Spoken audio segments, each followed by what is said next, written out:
آخری چیز جو میں نے محسوس کی وہ یہ تھی کہ میں اچانک زمین سے بلند ہوتی بھنور کے اندر ہی اوپر کو اٹھنے لگی تھی۔ اس کے بعد میری آنکھیں بند ہوتی چلی گئیں اور میرا ذہن اندھیرے میں ڈوب گیا۔ میرا نام رفت ہے اور میری عمر اس وقت 27 سال ہے۔ میرے گھر میں 10 افراد تھے، میں، میرے 4 سوتیلے بھائی اور میری 3 بھابیاں اور بڑی بھابیوں کے 2 بچے۔ میری بڑی دونوں بھابیوں کا ایک ایک بیٹا تھا، جبکہ چھوٹی بھابی کی ابھی کوئی اولاد نہیں ہوئی تھی۔ چھوٹی بھابی کی شادی کو 2 سال کا عرصہ گزر گیا تھا، لیکن ابھی وہ اولاد کی نعمت سے محروم تھی۔ میرا سب سے چھوٹا بھائی ابھی پڑھ رہا تھا اور کما رہا تھا۔ میرے باپ کا انتقال 2 سال قبل دل کا دورہ پڑنے سے ہو گیا تھا، جبکہ میری سوتیلی ماں میرے سب سے چھوٹے بھائی کی پیدائش کے وقت ہی گزر گئی تھی اور اسے ہم سب نے ہی سنبھالا اور پال پوس کر بڑا کیا تھا۔ میرے باپ کے کپڑے کی 4 دکانیں تھیں، جس کی وجہ سے ہمارے گھر میں کسی چیز کی کوئی کمی نہیں تھی۔ میرے باپ کے بعد ایک ایک دکان چاروں بھائیوں کے حصے میں آئی تھی۔ چونکہ چھوٹا ابھی پڑھ رہا تھا تو اس کی دکان بھی بڑا بھائی ہی سنبھالتا تھا اور اس دکان میں کام کرنے کے لیے ملازم رکھے ہوئے تھے۔ میں اپنے بھائیوں کی سب سے بڑی اور سوتیلی بہن تھی۔ میری سگی ماں کا میری پیدائش کے وقت انتقال ہو گیا تھا اور مجھے سنبھالنے والا میرے باپ کے علاوہ اور کوئی نہیں تھا، اور میرے باپ کو اتنا تجربہ بھی نہیں تھا۔ تبھی بے احتیاطی کی وجہ سے میں اپنے بچپن میں بے حد بیمار پڑ گئی، اور یہ دیکھتے ہوئے میرے باپ نے دوسری شادی کر لی تاکہ وہ مجھے سنبھالے اور میری اچھی پرورش کرے۔ میرا باپ اپنے ماں باپ کا اکلوتا بیٹا تھا، جس کی وجہ سے ان کا کوئی اور بہن بھائی بھی نہیں تھا۔ میرے دادا دادی بھی وفات پا چکے تھے اور اکیلے رہ جانے کی وجہ سے میرے باپ نے دوسری شادی کرنے میں دیر نہیں کی تھی۔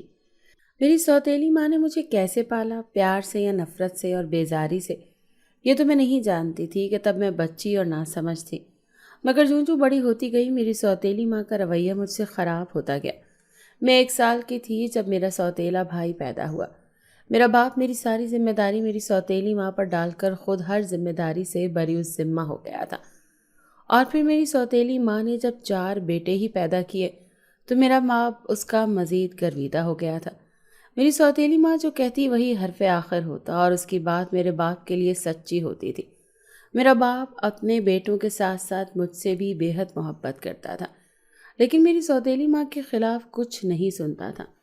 میں جب کبھی اپنے باپ کو اپنی سوتیلی ماں کی حوالے سے روا رکھے گئے برے سلوک کے بارے میں بتانا چاہتی تو وہ مجھے ڈانٹ ڈپٹ کر رکھ دیتا، جس کی وجہ سے میں چپ ہو جاتی، اور پھر آہستہ آہستہ میں نے اپنے باپ سے اپنی سوتیلی ماں کی شکایتیں کرنا چھوڑ دی۔ زندگی یوں ہی گزرنے لگی تھی۔ میں بڑی ہوئی تو میرے ماں نے مجھے گھر کے کام کاج میں ساتھ لگا لیا، اور یوں میں پڑھائی کرنے کے ساتھ ساتھ گھر کے کام بھی کرتی تھی۔ میٹرک کرنے کے بعد میں نے پرائیویٹ ہی FA BA اور پھر MA کر لیا، اور اس کے بعد پڑھائی چھوڑ دی۔ میرے سوتیلے بھائی بچپن میں مجھ سے بے حد محبت اور احترام سے پیش آتے تھے، مگر جوں وہ بڑے ہوتے گئے ان کے اندر سے میرے لیے محبت اور احترام ختم ہوتا گیا، جس کی وجہ سے میری سوتیلی ماں تھی وہ انہیں میرے خلاف بھڑکاتی تھی کہ میں ان کی سوتیلی بہن ہوں جو ان سے بالکل بھی پیار نہیں کرتی، اور یوں وہ میرے خلاف ہوتے چلے گئے اور مجھ سے یوں لا تعلق ہو گئے جیسے میں ان کی کچھ لگتی ہی نہیں۔ گزرتی عمر کے ساتھ گھر کی ساری ذمہ داری مجھ پر میری سوتیلی ماں نے یہ کہہ کر ڈال دی تھی کہ کل کو میری شادی ہوگی تو مجھے ہر کام آنا چاہیے۔ یہ الگ بات تھی کہ بچپن ہی سے کام کرنے کی وجہ سے مجھے سبھی کچھ آتا تھا۔ میرے چوتھے بھائی کی پیدائش کے وقت میری سوتیلی ماں کی طبیعت بگڑ گئی اور وہ انتقال کر گئیں، جس کے بعد اسے ہم سب نے مل کر ہی سنبھالا۔ تب میں نے میٹرک کے امتحانات دیے تھے۔ میری ماں کے مرنے کے بعد بھی میرے بھائیوں کے دل میں میرے لیے بغض نہ نکل سکا۔ میرا باپ اکثر بیمار رہنے لگا، جس کی وجہ سے اس نے میری تینوں بھائیوں کی جلد ہی شادی کروا دی۔ شادی پہلے تو میری ہونی تھی، لیکن پھر گھر کی ذمہ داریاں کون سنبھالتا، تبھی پہلے بھائیوں کی شادیاں ہوئیں تاکہ بھابھیوں کے آنے کے بعد میرا کام ختم ہو جائے۔ ان کی شادی کے بعد میرے باپ نے میرے لیے رشتہ ڈھونڈنا شروع کر دیا، مگر میرے باپ کو زیادہ مہلت نہیں ملی اور وہ جان کی بازی ہار گیا۔ ابھی میرے لیے رشتہ بھی نہیں ملا تھا کہ میرا باپ دنیا سے منہ موڑ گیا۔ اس کے بعد میرے بھائیوں اور بھابھیوں کا سلوک مجھ سے برا ہوتا چلا گیا۔ وہ مجھ سے گھر کا سارا کام کرواتے اور خود سارا دن آرام کرتی تھی۔ ان کے 2 بچوں کو بھی میں ہی سنبھالتی۔ وہ میرے بھائیوں سے میری جھوٹی سچی شکایتیں لگاتی اور میرے سوتیلے بھائی بھی مجھ پر یقین کرنے کے بجائے اپنی اپنی بیویوں پر یقین کرتے، اور بڑی ہونے کے باوجود وہ مجھ سے بدتمیزی کرتے۔ میرے چاروں بھائیوں کے لیے میرا وجود ناگزیر ہو چکا تھا، اور وہ بات بات پر مجھے روکتے ٹوکتے رہتے تھے۔ وہ چھوٹے ہو کر مجھ سے لڑتے جھگڑتے یا بدتمیزی کرتے تو مجھے بہت برا لگتا، مگر ان کے علاوہ میرا اس دنیا میں کوئی نہیں تھا جس کے پاس میں چلی جاتی۔ میرے سگے ننیال والے سارے بیرون ملک میں مقیم تھے، جن سے میں بچپن ہی میں 1-2 بار ملی تھی۔ اس کے بعد یہ سلسلہ بالکل ہی ختم ہو گیا تھا۔ زندگی یوں ہی روکھی پھیکی سی گزرتی جا رہی تھی جب میری تیسری بھابھی کو امید سے ہونے کی خبر ملی۔ گھر کے سارے کام پہلے ہی میرے ذمے تھے اور اب چھوٹی بھابھی کی دیکھ بھال بھی میرے ذمے آ گئی، جس کی وجہ سے میرے کام بڑھ گئے تھے۔ میری بھابھی کو 2 سے 3 سال بعد یہ خوشخبری ملی تھی۔ تبھی سارے گھر میں خوشیاں ہی خوشیاں چھائی ہوئی تھیں۔ اس دن میں تیل کی بوتل لے کر اپنے بالوں میں لگانے اوپر جا رہی تھی جب اچانک سیڑھیوں پر مجھ سے تیل گر گیا۔ میری بڑی بھابھی نے مجھے دیکھ لیا تھا اور پھر ڈانٹ ڈپٹ کر مجھے اس نے تیل صاف کرنے کا کہا اور کمرے میں چلی گئی۔ میں بھی کپڑا لینے گئی تاکہ تیل صاف کر سکوں کہ کوئی گر نہ جائے، مگر اچانک مجھے اپنی تیسری بھابھی کی چیخوں کی آواز سنائی دی۔ میں تیزی سے باہر آئی تو یہ دیکھ کر میری آنکھیں خوف سے پھیل گئیں کہ میری بھابھی تیل سے پھسل کر سیڑھیوں سے گر چکی تھی اور مسلسل چیخ رہی تھی۔ میری بڑی بھابیاں اسے اٹھا کر جلدی سے اسپتال لے گئیں۔ میں نے بھی جانا چاہا مگر انہوں نے مجھے لے جانے سے انکار کر دیا۔ میں نے اپنے تیسرے نمبر والے بھائی کو فون کر کے ساری صورتحال بتائی، جس کی بیوی سیڑھیوں سے گری تھی۔ میں اپنی بھابھی کی صحت یابی کے لیے دعا کرنے لگی تھی۔ وہ لوگ رات 9 بجے گھر لوٹے تھے اور آتے ہی میری بھابیاں مجھ پر چیخنا چلانا شروع ہو گئیں کہ تم ہر کسی کی خوشیوں کو کھانے والی ڈائن ہو۔ تبھی اپنے بھائی کی خوشیاں بھی کھا گئی۔ مجھے سمجھ نہیں آ رہا تھا کہ وہ کیا کہہ رہی ہیں۔ تبھی میرے بھائی نے بتایا کہ سیڑھیوں سے گرنے کی وجہ سے اس کی بیوی کا مس کیریج ہو گیا تھا۔ یہ خبر سن کر میں پریشان ہوتی رونے لگی، لیکن میرے بھائیوں اور بھابھیوں نے مجھ پر الزام لگا دیا کہ یہ سب میں نے جان بوجھ کر کیا ہے۔ میں نے اپنی لاکھ صفائیاں دینے کی کوشش کی مگر کسی نے میری ایک نہیں سنی اور مجھے گھر سے نکال دیا۔ میرے چھوٹے بھائی نے بھی کسی کو نہیں روکا میرے ساتھ یہ سب کرنے سے، اور آخر کرتا بھی کیوں؟ اس کی بھی میں سوتیلی ہی بہن تھی۔ مجھے کبھی سمجھ نہیں آیا تھا کہ میری سوتیلی ماں مجھ سے نفرت کیوں کرتی تھی، اور مرنے سے پہلے یہ نفرت وہ میرے سوتیلے بھائیوں کے دلوں میں میرے لیے بھر گئی تھی، جس کا خمیازہ مجھے آج بھگتنا پڑ رہا تھا۔ میں گھر سے باہر بند دروازے کو کتنی ہی دیر کھٹکھٹاتی رہی مگر کسی نے مجھ پر رحم نہیں کھایا۔ میرے سوتیلے بھائیوں نے مجھے گھر سے نکالتے وقت یہ بھی نہیں سوچا کہ رات کے اس پہر میں اکیلی لڑکی کہاں جاؤں گی، بلکہ وہ مجھے گھر سے رات کے اندھیرے میں نکال کر مطمئن ہو کر سو چکے تھے۔ میں کتنی ہی دیر پاگلوں کی طرح دروازہ کھٹکھٹاتی رہی مگر ان میں سے کسی نے مجھ پر رحم نہیں کھایا۔ رات کا اندھیرا بڑھتا جا رہا تھا اور میں گلی میں کھڑی رات بھی نہیں گزار سکتی تھی۔ نہ پیسے تھے اور نہ ہی کوئی سامان۔ تبھی میں بے سر و سامان اپنے گھر سے نکلنے کے بعد سڑک پر چلنے لگی تھی۔ چلتی چلتی میں ایک ویران سی سڑک سے گزرنے لگی جہاں نہ ہی لوگ آتے جاتے نظر آ رہے تھے اور نہ ہی کوئی گاڑی گزرتی نظر آ رہی تھی۔ جانوروں کا خوف اور معاشرے میں پلتے انسانوں کے روپ میں بھیڑیوں کا خوف مجھے دہلا رہا تھا کہ تبھی میں نے وہاں کچھ عجیب سا محسوس کرنا شروع کیا، ایسے جیسے وہاں میرے علاوہ بھی کوئی موجود ہو، مگر مجھے وہاں کا جائزہ لینے پر بھی کوئی نظر نہیں آیا۔ ہاں، مگر میرے خوف اور دہشت میں اضافہ ضرور ہو چکا تھا۔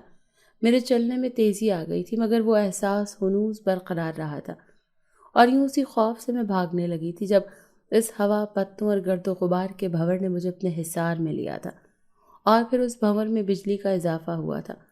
مجھے لگا تھا یہ بھنور اپنے آپ ختم ہو جائے گا، مگر اس بوڑھے کو دیکھ کر میں چکرا کر رہ گئی تھی۔ اس کا حلیہ اور ہیبت دیکھ کر میں اندازہ لگا چکی تھی کہ وہ کوئی عام انسان نہیں تھا اور بدروحیں ہوتی نہیں تھی، تو اس کا ایک ہی مطلب تھا کہ وہ ایک جن زادہ تھا، ایک بوڑھا جن زادہ۔ میں نے جنات کے حلیے اور شکل و شباہت کے بارے میں کافی کچھ جانتی تھی۔ یہی وجہ تھی کہ مجھے اسے دیکھتے ہی پتہ چل گیا تھا کہ میں ایک جن کی قید میں پھنس گئی ہوں، اور میری جان تو تب نکلی جب اس کی بھاری اور گونجتے ہوئے قہقہے میں یہ بات سنائی دی تھی کہ وہ مجھے اپنے ساتھ لے جائے گا، اور پھر میں اس کے منتر اور خوف کے زیر اثر بے ہوش ہو گئی تھی۔ میں نے جانے کتنی ہی دیر بے ہوش رہی مگر اس بے ہوشی میں بھی مجھے اپنا پورا وجود گھومتا اور چکراتا ہوا محسوس ہو رہا تھا، جیسے میں مسلسل کسی گہری کھائی میں گرتی جا رہی ہوں اور گرتی ہی جا رہی ہوں، مگر اس کھائی کی گہرائی نہ ہی ختم ہو رہی ہے نہ ہی میرا وجود کھائی کی زمین سے ٹکرا رہا ہے۔ اور اب جب میں اپنے ہوش میں واپس آ رہی تھی تب بھی مجھے یہی لگ رہا تھا کہ میرا جسم کسی جگہ سے مسلسل نیچے گرتا جا رہا ہے۔ اچانک میرے وجود کو جھٹکا سا لگا اور میں لیٹے سے اٹھ بیٹھی۔ میرا سر بےحد بوجھل اور بھاری تھا، ایسا لگ رہا تھا جیسے میرا سر پھوڑے کی طرح دکھ رہا ہو۔ میں نے اپنے سر کو تام کر ہلکا ہلکا دباتے ہوئے ادھر ادھر دیکھا تو میں ٹھٹک کر رہ گئی، کیونکہ اس وقت میں اس ویران سڑک پر نہیں بلکہ کسی پتھریلے گھر میں موجود تھی۔ جس جگہ میں بیٹھی ہوئی تھی وہ کوئی گھاس پھوس کا بنا بستر تھا، جس کے اوپر کسی جانور کے کالے رنگ کی کھال بچھی ہوئی تھی۔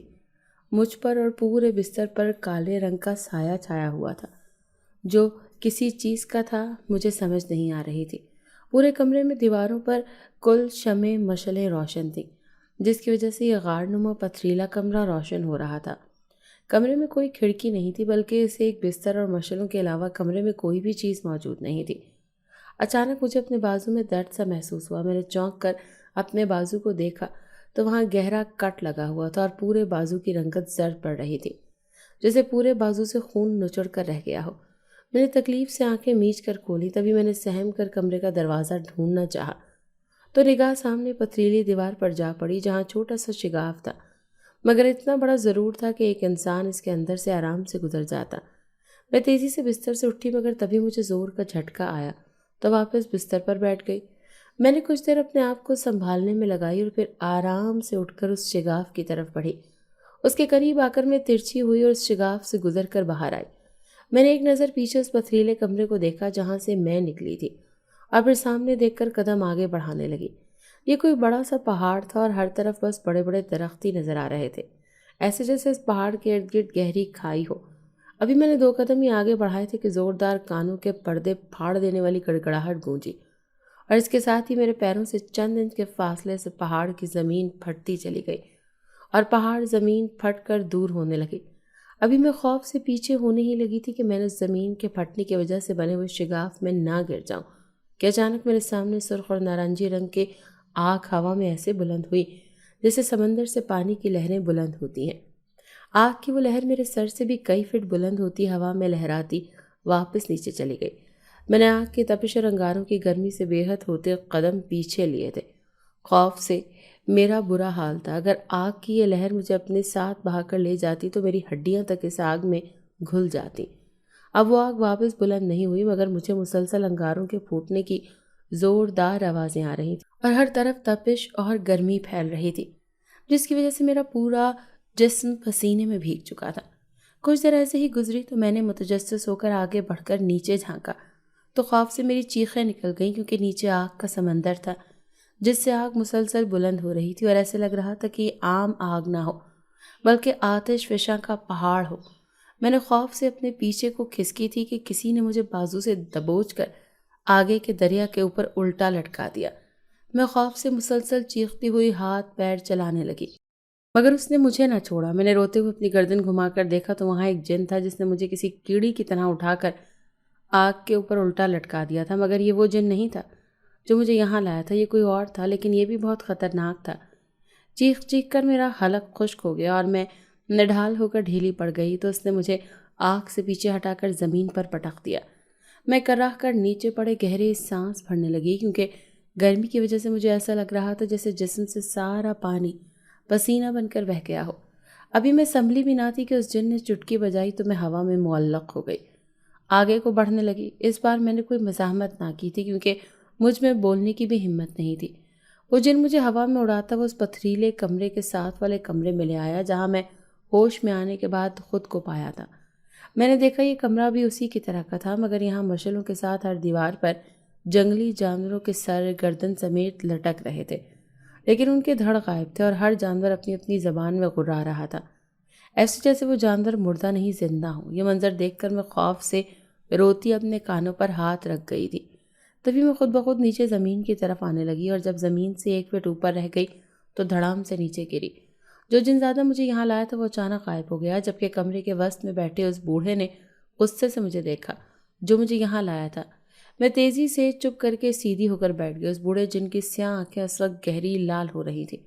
اس کے سامنے آگ کا الاؤ دہک رہا تھا جس کے چاروں طرف لال مرچیں پھیلی ہوئی تھیں جو میرے ناک اور آنکھوں کو چبھ رہی تھیں۔ ایک طرف 2 پیالے پڑے تھے جن میں سے ایک میں لال رنگ کا سیال مایا جبکہ دوسرے پیالے میں نیلے رنگ کا چمکدار سیال مایا تھا۔ ان دونوں پیالوں سے ناگوار سی بدبو اٹھ رہی تھی، بالکل جیسے خون کی بدبو ہوتی ہے۔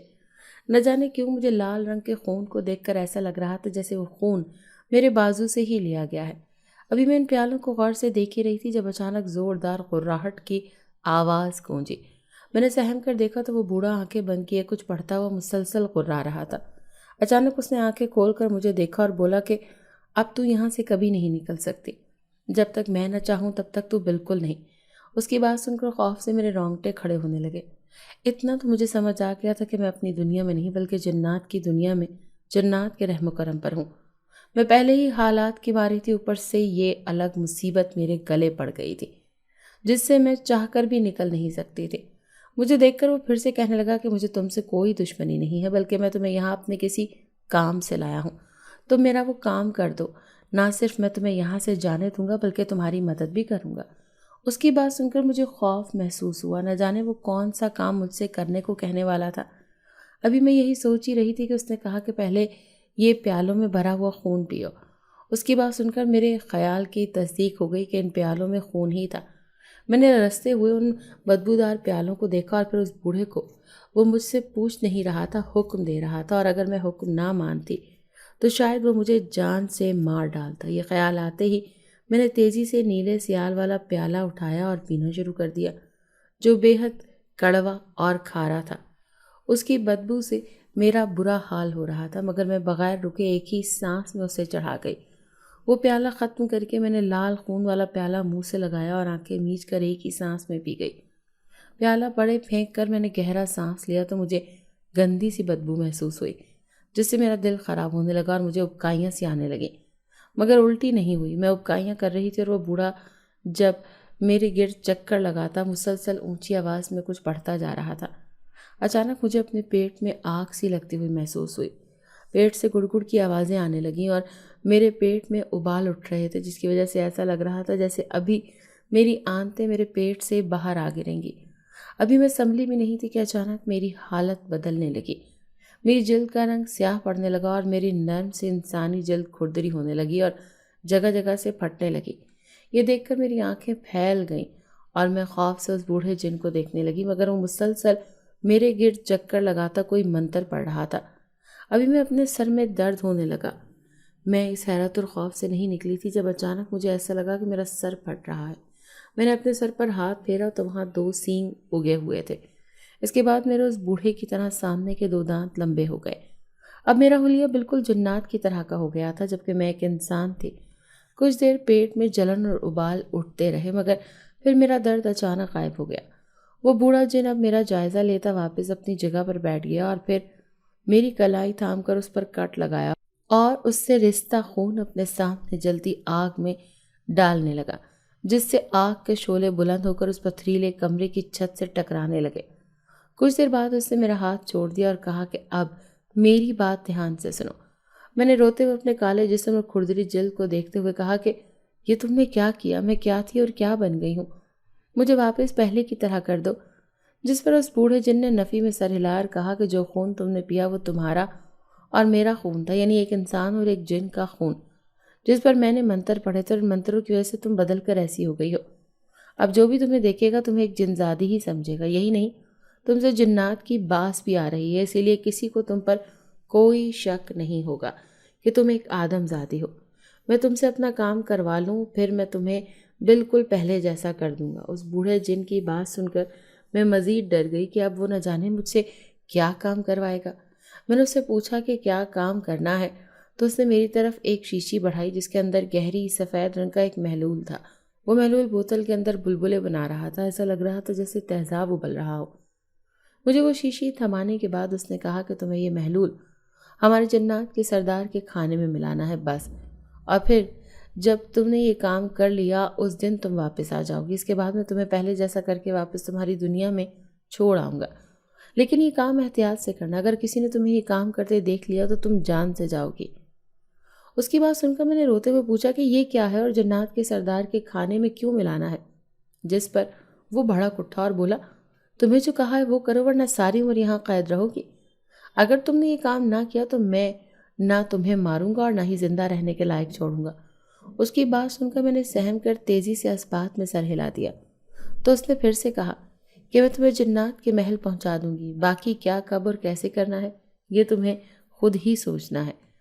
اتنا کہہ کر اس نے میرے سر پر ہاتھ رکھا اور زور سے میرے سر پر دباؤ بڑھاتے زیر لب کوئی منتر پڑھا۔ اگلے ہی لمحے ہم وہاں سے غائب ہو کر کسی اور جگہ پہنچ گئے تھے، اور یہ جگہ ایک چھوٹی سی پہاڑی تھی جس کے سامنے کھڑے ہو کر جنات کا محل نظر آ رہا تھا، جو بے حد بڑا تھا، لیکن وہ قدیم انداز میں بنا ہوا محل کالے رنگ کا تھا۔ کھڑکیاں، دروازے، غرض ہر چیز کالے رنگ کی تھی۔ میں نے کچھ پوچھنے کے لیے دائیں طرف رخ موڑا تو میں ڈر کر اچھلی، کیونکہ وہ بوڑھا جن وہاں سے غائب ہو چکا تھا۔ میں نے تیزی سے وہ شیشی اپنے سیاہ رنگ کے کپڑوں میں اندرونی جیب میں چھپا لی اور پھر تیزی سے قدم بڑھاتی محل کی جانب بڑھنے لگی۔ گیٹ پر کوئی دربان نہیں تھا، شاید وہ جنات تھے اور بنا دربان کے اپنی حفاظت کر سکتے تھے۔ میں نے کھلے اور بڑے دروازے سے گزر کر اندر داخل ہوئی تو میرا دل گھبرا اٹھا، کیونکہ سامنے اس شاہی محل میں ہر طرف جنات ہی جنات تھے، جن کے حلیے ایک جیسے تھے مگر شکل و شباہت ایک دوسرے سے مختلف تھی۔ کچھ جنات تھے تو کچھ جنزادیاں جو کسی نہ کسی کام میں مصروف تھیں۔ میں اندر داخل ہوئی تو کسی نے میری طرف توجہ نہ دی، بلکہ سب اپنے اپنے کاموں میں مشغول رہے۔ میں ادھر سے ادھر چلتی پورے محل میں گھومنے لگی۔ پورا محل روشنیوں میں ڈوبا ہوا تھا، مگر وہاں کی ہر چیز کالی تھی، جس کی وجہ سے مجھے ہر چیز سے خوف محسوس ہو رہا تھا۔ میں محل کا جائزہ لیتی ادھر ادھر چکراتی دربار میں پہنچ گئی، جو کہ شاہی دربار تھا اور بے حد بڑا تھا۔ ابھی میں اندر داخل ہوئی تھی کہ اچانک وہاں کرسیوں پر جنات اور جنزادیاں نمودار ہونا شروع ہو گئی۔ ان کو اچانک وہاں نمودار ہوتے دیکھ میں گھبرا گئی، لیکن پھر خود پر قابو پایا کہ کہیں کسی کو میری گھبراہٹ کا پتہ نہ چل جائے کہ میں ایک آدم زادی ہوں۔ اتنے جنات میں میرا دل پہلے ہی گھبرا رہا تھا۔ اچانک وہاں سردار جن کی آمد ہوئی، جس نے بےحد قیمتی پوشاک اور مردانہ زیورات اور مالائیں پہنی ہوئی تھی۔ مجھے اسے ہی وہ سفید محلول پلانا تھا۔ اپنے شاہی تخت پر بیٹھ کر وہ سب کی طرف متوجہ ہوا تو میں بھی تیزی سے ایک شاہی کرسی پر بیٹھ گئی۔ اس نے اعلان کیا کہ آج رات کو شاہی محل میں سب جنات کی دعوت ہوگی، جس میں سب کو ان کا من پسند کھانا ملے گا، اور یہ کہہ کر خود یعنی سردار جن بھی اس دعوت میں شریک ہوگا۔ یہ دعوت کس خوشی میں تھی یہ اس نے نہیں بتایا تھا، جس پر مجھے یہی بات سمجھ میں آئی تھی کہ ان کے ہاں ایسی دعوتیں ہوتی رہتی ہوں گی۔ جلدی کچھ اور باتوں کے بعد دربار برخاست کر دیا گیا اور سب وہاں سے غائب ہوتے چلے گئے۔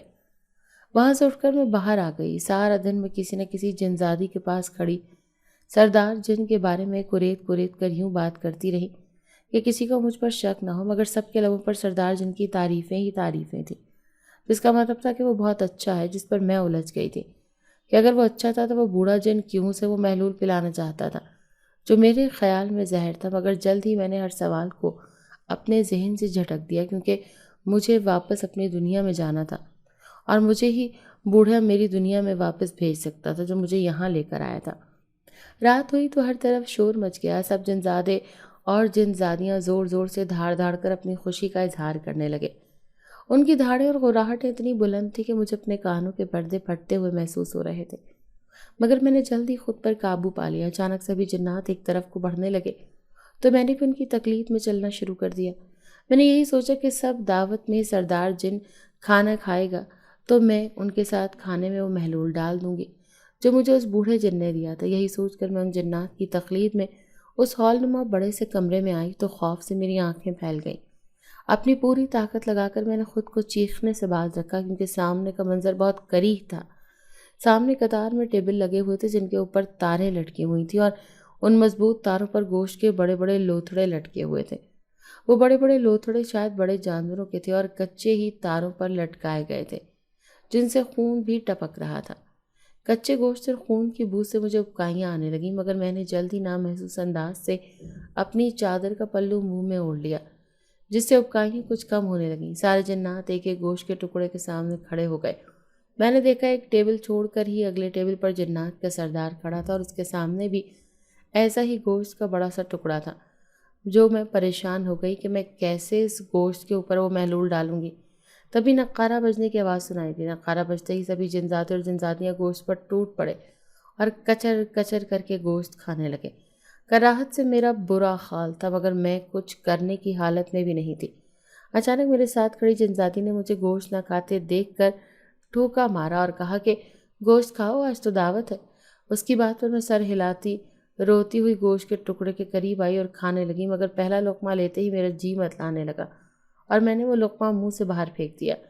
مجھے یوں کرتے دیکھ میرے ساتھ کھڑی جنزادی نے مشکوک نظروں سے مجھے دیکھا اور میں نے تیزی سے کہا کہ میں نے آتے ہوئے بھی گوشت کھایا تھا، تبھی ابھی بھوک نہیں لگ رہی، میرے والا بھی تم کھا لو۔ میری بات سن کر وہ خوش ہوتی سر ہلا گئی تھی اور پھر گوشت کھانے لگی۔ میں وہاں سے کھسکتی ہوئی سردار جن کے قریب آ کر کھڑی ہو گئی۔ سردار جن نے ایک نظر مجھے دیکھا اور پھر سے گوشت کھانے میں مشغول ہو گیا۔ اچانک سردار کا وزیر اس کے پاس آ کر اس سے کچھ کہنے لگا تو اس کا رخ دوسری جانب ہو گیا۔ میں نے موقع کا فائدہ اٹھاتے تیزی سے وہ محلول اس گوشت پر پھینک دیا اور تیزی سے شاہی محل سے باہر نکلنے کے راستے پر چلنے لگی۔ ابھی میں اس ہال نما کمرے سے باہر ہی نکلی تھی جب اچانک مجھے اپنے پیچھے سے آوازیں بلند ہوتی محسوس ہوئی، پکڑو اسے، پکڑو اسے۔ میں نے چلنے کے بجائے تیزی سے بھاگنا شروع کر دیا، مگر اچانک ہی مجھے رکنا پڑا کیونکہ میرے سامنے 3 جنات کھڑے تھے جو اپنی سفید اور سرخ آنکھوں سے مجھے گھور رہے تھے۔ میں نے شک حلق تر کرتے پیچھے کو کھسکنا چاہا مگر میرے پیچھے بھی 3 جنات کھڑے تھے۔ خوف سے میرا پورا جسم کانپنے لگا۔ اچانک سامنے سے 2 جنات میری طرف بڑھے تو میں نے دائیں جانب بھاگنا شروع کر دیا، مگر وہ جلد ہی میرے قریب پہنچ گئے۔ ان میں سے ایک نے مجھے بالوں سے پکڑ کر دبوچا اور زور سے نیچے پٹخا۔ تکلیف کے مارے میں زور سے چیخ اٹھی اور اونچی آواز میں روتی ہوئی اٹھنے لگی کہ دوسرے جن نے اپنا ہاتھ میرے سر پر مارا، مگر مجھے لگا کسی نے میرے سر پر بھاری ہتھوڑا مار دیا ہو۔ میرا سر چکرا کر رہ گیا اور آنکھوں کے سامنے اندھیرا چھانے لگا۔ اس سے پہلے کہ میں گرتی، ان میں سے ایک جن نے چٹکی بجائی تو اچانک کہیں سے بجلی کی طرح کی چمکتی رسی جو میرے لیے اتاری ہی تھی میرے جسم کے گرد لپٹنے لگی۔ اس بجلی کا میرے جسم سے لپٹنا تھا کہ میرے جسم کو زور زور سے جھٹکے لگنے لگے۔ مجھے کرنٹ لگ رہا تھا اور پھر میرا جسم نیلا پڑنے لگا۔ میں سر کے درد سے پہلے ہی نڈالتی یہ تکلیف دہ جھٹکے میری جان نکالنے لگ گئے۔ میری آنکھوں کے آگے اندھیرا چھانے لگا اور پھر میں اپنا ہوش و حواس سے بیگانہ ہو گئی۔ نہ جانے میں کتنی دیر بے ہوش رہی، مگر جب ہوش آیا تو میں ایک اندھیری جگہ پر تھی اور ایک پنجرے میں قید تھی جس کی سلاخیں چھت تک بلند تھیں۔ میں نے اپنے چکراتے سر کو تھام کر آگے بڑھ کر پنجرے کو دیکھا اور ہلانا شروع کیا، جب اچانک پنجرے کو تھامنے سے مجھے زوردار جھٹکا لگا اور میں پیچھے کو جا گری۔ ابھی میں اس جگہ سے نکلنے کا سوچ ہی رہی تھی جب اچانک میرا پنجرہ بلند ہونے لگا اور پھر بلند ہوتا ہوتا روشنی میں پہنچ گیا۔ باہر ہر طرف جنات ہی جنات موجود تھے جو مجھے دیکھ کر چیخنا چلانا شروع ہو گئے، مگر وہ نامعلوم زبان میں کچھ کہہ رہے تھے اور مجھے سمجھ نہیں آ رہی تھی۔ اچانک ایک طرف سے سردار جن چلتا ہوا میرے قریب آ کر کھڑا ہو گیا۔ وہ صحیح سلامت تھا، جس کا مطلب تھا اس نے وہ محلول والا گوشت نہیں کھایا تھا۔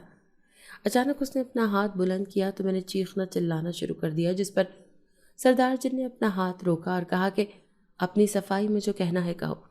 اس کی بات سن کر میں نے روتے ہوئے اسے شروع سے لے کر ساری بات بتا دی۔ میری بات سنتے ہی ہر طرف خاموشی چھا گئی، جیسے ان کو یقین نہیں آ رہا ہو اور میں ایک آدم ذاتی ہوں۔ اچانک بادشاہ نے حکم دیا اور باہر خبر پھیلا دو کہ سردار جن مر گیا ہے۔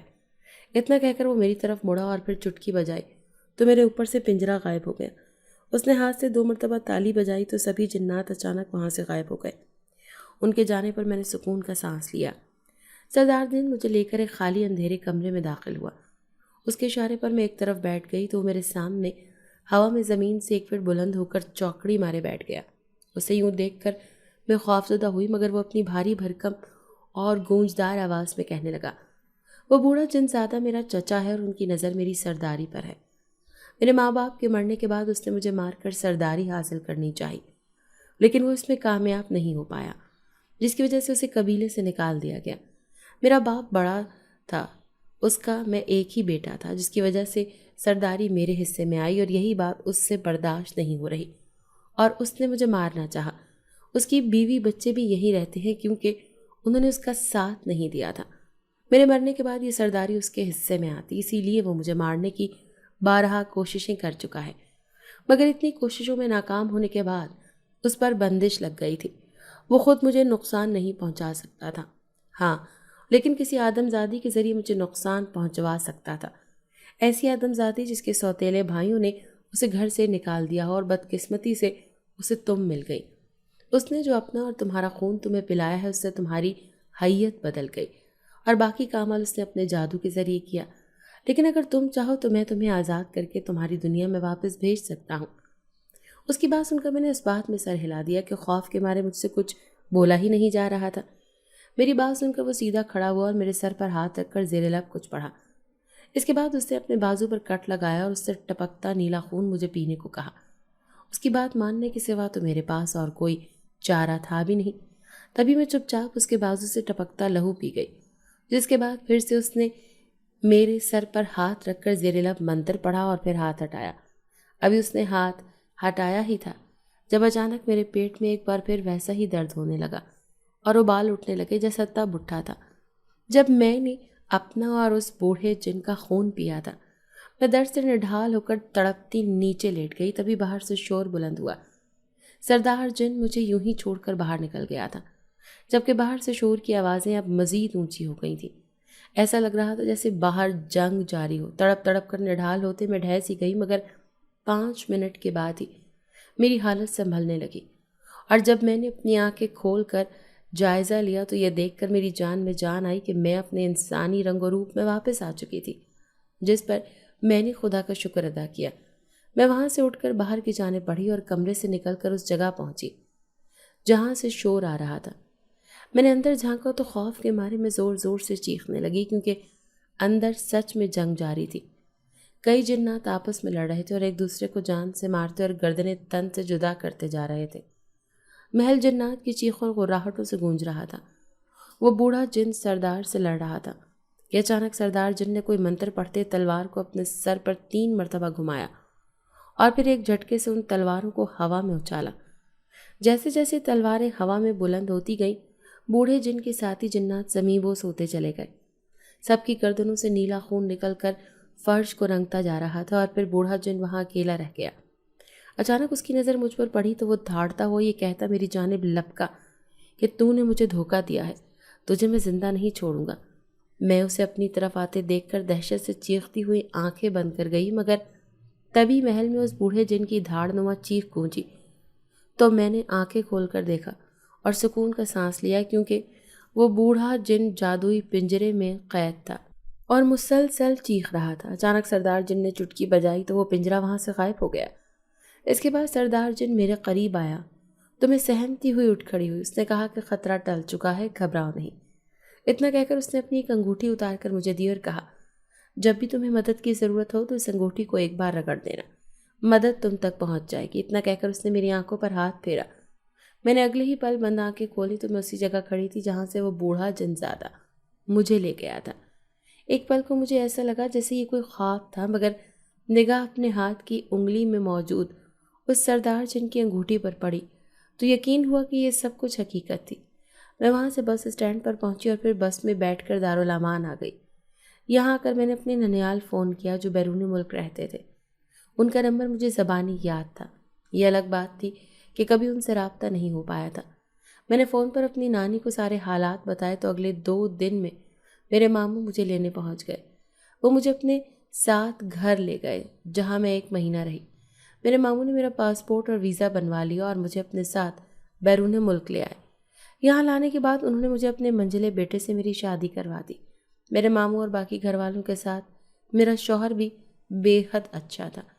اس کے بعد میں نے کبھی اپنے بھائیوں سے رابطہ نہیں کیا، لیکن میرے ماموں نے بتایا تھا کہ ان کا کاروبار ڈوب گیا تھا اور وہ بے حد مقروض ہو گئے تھے، مگر مجھے ان کی کوئی پرواہ نہیں تھی۔ میں اپنی زندگی میں خوش اور مگن تھی۔ سردار جن کی وہ انگوٹھی آج بھی میرے پاس ہے، لیکن مجھے کبھی بھی اس کی مدد کی ضرورت نہیں پڑی، کیونکہ خدا کے کرم سے میں خوشگوار زندگی گزار رہی ہوں جس میں کسی قسم کی کوئی پریشانی یا غم نہیں ہے۔